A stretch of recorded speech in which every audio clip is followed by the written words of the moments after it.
Welcome again Chaudhary competition classes. तो Indian air force का जो सेकंड इनटेक 2021 है उसका सेकंड फेज चल रहा है। तो जो भी कोई कैंडिडेट क्या है, इससे पहले मैं आपको बता चलूँ, अपना रिव्यू शेयर करना चाहता है, मैं डिस्क्रिप्शन में अपना व्हाट्सअप नंबर दे दूंगा, आप वहाँ से अपना रिव्यू शेयर कर सकते हो। जैसे तो यह देखा जाए तो आपका second ASC new Delhi racecourse का रिव्यू है।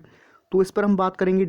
इन्होंने जो जीडी टॉपिक बताए हैं, 3 से 4 जीडी टॉपिक बताए हैं आपका, और कहीं ना कहीं जो आगे आने वाले समय में जो कैंडिडेट अपना सेकंड फेज देने जाएंगे उनको एक बेनिफिट मिलेगा इन जीडी टॉपिकों से।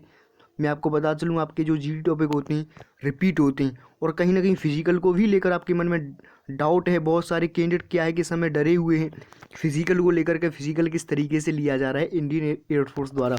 तो इनसे मेरी पहले बात हुई थी, तो उन्होंने बताया था इनका जो सेकंड फेज़ है 13 जनवरी को होना है। तो इनसे मेरी आज बात हुई, तो आप यहाँ से देख भी सकते हैं, इन्होंने साफ साफ बता दिया था इनका जो सेकंड फेज है क्लियर नहीं हो पाया है, अर्थात यह जीडी में आउट हो गए थे। लेकिन फिर भी इन वाले योद्धा तो आप यहाँ से देख पाएंगे। और तो सबसे पहले क्या था, इनका जो सेकंड फेज था, और सेकंड फेज की जब एंट्री हुई थी आपका, उस समय आपका सेकंड फेज का एडमिट कार्ड देखा गया था, साथ साथ में आपका आधार कार्ड भी देखा गया था, और अंदर उसकी वेरिफिकेशन की गई थी। तो मैंने इनसे पूछा कुल मिलाकर 13 जनवरी को सेकंड एएससी न्यू दिल्ली पर कितने प्रेजेंट थे। तो उन्होंने बताया 190 प्रेजेंट थे, जबकि 200 कैंडिडेट को वहाँ बुलाया गया था 13 जनवरी को। फिर फिजिकल के लिए लेके गए, जिसमें एक भी आउट नहीं किया गया फिजिकल में। आप यहाँ से इस बात को नोट डाउन कर जाएं, फिजिकल में किसी भी कैंडिडेट को नहीं निकाला गया था 13 जनवरी को सेकंड एएससी न्यू दिल्ली पर। तो जो कैंडिडेट क्या था कि अफवाह का माहौल बना रहे थे और बार बार बोल रहे थे कि आपका जो फिजिकल है बहुत ही हार्ड लिया जा रहा है, और उसमें आपको कहीं ना कहीं दिक्कत का सामना भी करना पड़ सकता है। तो मैं उनके लिए बताता चलूँ, बिल्कुल आप इन अफवाहों पर ध्यान ना दें, और आपका जो पीएफटी है बहुत ही नॉर्मल लिया जा रहा है। आप यहाँ से इसका एक उदाहरण भी देख सकते हैं, आपका किसी भी कैंडिडेट को वहाँ से आउट नहीं किया गया था। तो मैंने इनसे जब दोबारा पूछा क्या वास्तव में ही नहीं आउट किया गया था, तो उन्होंने बोला है नहीं भाई, कोई आउट नहीं किया गया था फिजिकल में, दिल्ली में फिजिकल ज़्यादा हार्ड नहीं था। तो मैंने इनसे पूछा पुशअप में होल्ड करा रही थी या फिर नहीं करा रही थी, तो उन्होंने बोला नॉर्मल था, और पुशअप में एक भी सेकंड होल्ड नहीं करा रहे थे, और एसआरटी में 16 आउट करे थे। तो होल्ड, बहुत सारे कैंडिडेट बोलते हैं कि पुशअप में कुल मिलाकर कितनी देर के लिए होल्ड करा रहे हैं। तो मैं आपको बता चलूँ, आपका दिल्ली पर एक भी सेकंड के लिए होल्ड नहीं कराया गया था। जबकि जब आपका पीएफटी हो गया, पीएफटी जिन कैंडिडेट ने क्लियर कर लिया था, उसके पश्चात उनका एसआरटी टेस्ट प्रारंभ हुआ, और एसआरटी में कुल मिलाकर 16 कैंडिडेट आउट हो गए थे। और एक ऐसा कैंडिडेट भी आया था उस दिन, आप यहाँ से इसको देख पाएंगे, उसका जो टैटू था उसके थंब पर था, और वो भी कलरफुल था, तो उसको वहाँ से आउट कर दिया गया। तो ऐसा पहली बार चांस देखने को मिल रहा है कि किसी कैंडिडेट ने अपना रिटन एग्जाम क्लियर किया हो, और उसके पश्चात उसका जो टैटू में इस प्रकार से उसको निकाला गया हो। उसका जो टैटू था थंब पर बना हुआ था, उस वजह से उस कैंडिडेट को निकाल दिया गया था। तो आप भी ऐसी गलती ना करें। यदि आप डिफेंस ज्वाइन करना चाहते हो तो आप भी किसी भी प्रकार का कोई टैटू अपने बॉडी पर कहीं पर भी ना बनवाएं, तो कहीं ना कहीं आपको भी ऐसे खामियाजा भुगतना पड़ सकता है। तो इस वजह से आप ऐसी गलती ना करें। तो देखिए एसआरटी लेवल मैंने जब इनसे पूछा कैसा था, तो उन्होंने बोला जो एसआरटी लेवल था इजी था, पर जो 16 कैंडिडेट आउट हुए थे उन्होंने क्वेश्चन छोड़ दिए थे, इस वजह से उनको आउट कर दिया गया था। तो आप इस बात को यहाँ से नोट डाउन कर जाएं। जो भी कोई कैंडिडेट क्या है कि अपना रिव्यू शेयर कर रहा है, तो वो साफ साफ बता दे रहा है कि आपको एसआरटी में सभी क्वेश्चन अटैम्प्ट करने हैं 45 टू 45।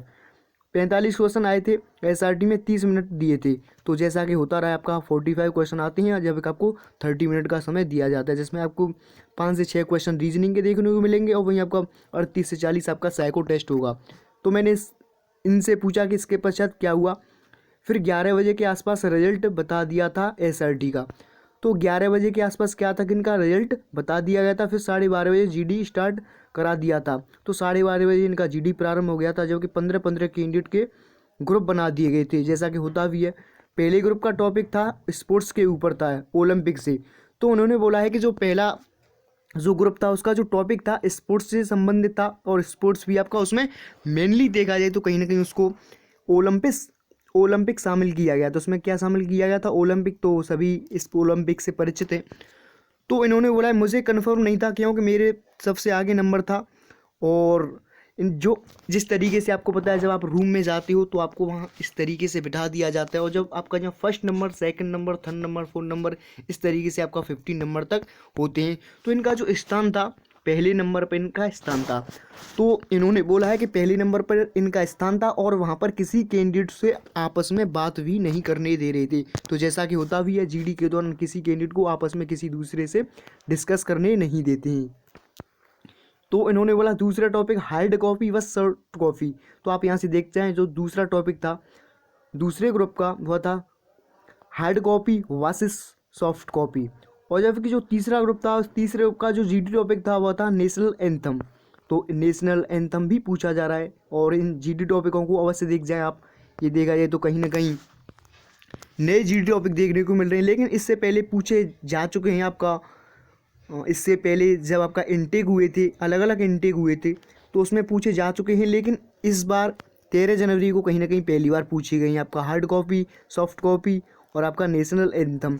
जो तीसरा ग्रुप था, तीसरे ग्रुप का जो जीडी लिया गया था वह लेडी ऑफिसर द्वारा लिया गया था, इन्होंने बताया, पर वो बहुत ही स्ट्रिक्ट थी। तो देखिए स्ट्रिक्ट उनके लिए होती हैं जो बहुत उनका जो नियम देते हैं उनको फॉलो नहीं करते हैं। तो आप जितने भी वो बात बताएं उनको फॉलो करें, आई थिंक आपको वहाँ किसी भी प्रॉब्लम का सामना नहीं करना पड़ेगा। फिर जीडी का जो रिजल्ट था इनका 3:30 बजे बता दिया गया था, जिसमें 70+ आउट हुए थे। तो जीडी में कुल मिलाकर 70+ कैंडिडेट आउट हो गए थे। तो रिपोर्टिंग कितने ने किया था? 190 ने, और उसमें से 70+ आपका कहीं ना कहीं जीडी में ही आउट हो गए थे। और जीडी में आउट 170 होने के पश्चात आपका लगभग 110 से 120 कैंडिडेट बचे थे लास्ट में ओवरऑल, जिन कैंडिडेट को मेडिकल अपॉइंटमेंट लेटर मिल चुका है।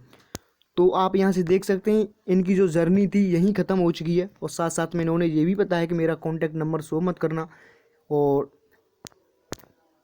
तो देखिए जो कुछ था सब मैंने बता ही दिया। कहीं ना कहीं जो कैंडिडेट मांग करते हैं इस कैंडिडेट का नंबर दो, मैंने इनसे बात करनी है पर्सनली और पूछना है किस तरीके से आपका सेकंड फेज लिया गया था, लेकिन इन्होंने सब कुछ बता ही दिया है। जिस तरीके से इन्होंने मेरे साथ रिव्यू शेयर किया है, कहीं ना कहीं आपसे भी इसी तरीके से बात करते। और आई थिंक एक भी इसमें डाउट भी नहीं बचा है किस तरीके से क्या प्रोसेस हुआ है। आपको पता है पीएफटी में किसी कैंडिडेट को बाहर नहीं निकाला गया था। और यही है सब कुछ। और जो कैंडिडेट नंबर मांगते हैं तो समझ जाएं आप, यहाँ सीधी सीधी इन्होंने मना कर दिया है कि नंबर किसी को ना दें। तो आप भी देखिए, अलग इससे है कुछ नहीं, यही था। और यह सब कुछ इन्होंने बता दिया, शेयर ही कर दिया। और जो भी कोई कैंडिडेट क्या है कि अपना सेकंड फेज का रिव्यू शेयर करना चाहता है, मैं डिस्क्रिप्शन में अपना व्हाट्सअप नंबर दे दूंगा, आप वहाँ से अपना रिव्यू शेयर कर सकते हो। और जो भी कोई कैंडिडेट क्या है इस चैनल पर पहली बार विजिट कर रहा है, चैनल को भी सब्सक्राइब कर सकता है। और यदि आपको वीडियो अच्छा लगा हो तो लाइक करें और साथ साथ में शेयर भी कर सकते हैं। और आपको इसी चैनल पर ऐसे ही लगातार अपडेट मिलते रहेंगे। और जिस तरीके से हम लगातार अपडेट भी देते रहे, आपको रैली की बढ़ती हुई थी उसमें भी लगातार आपको अपडेट दिए थे। और कहीं ना कहीं आपका मेडिकल किस तरीके से लिया जाता है उससे संबंधित आपका किसी भी प्रकार कोई डाउट हो, इसमें आपको सब कुछ आपके डाउट क्लियर हो जाते हैं। तो सब कुछ आपको रिव्यू मिलेंगे इस चैनल पर। तो thanks watching for this video, have a nice day, जय हिंद।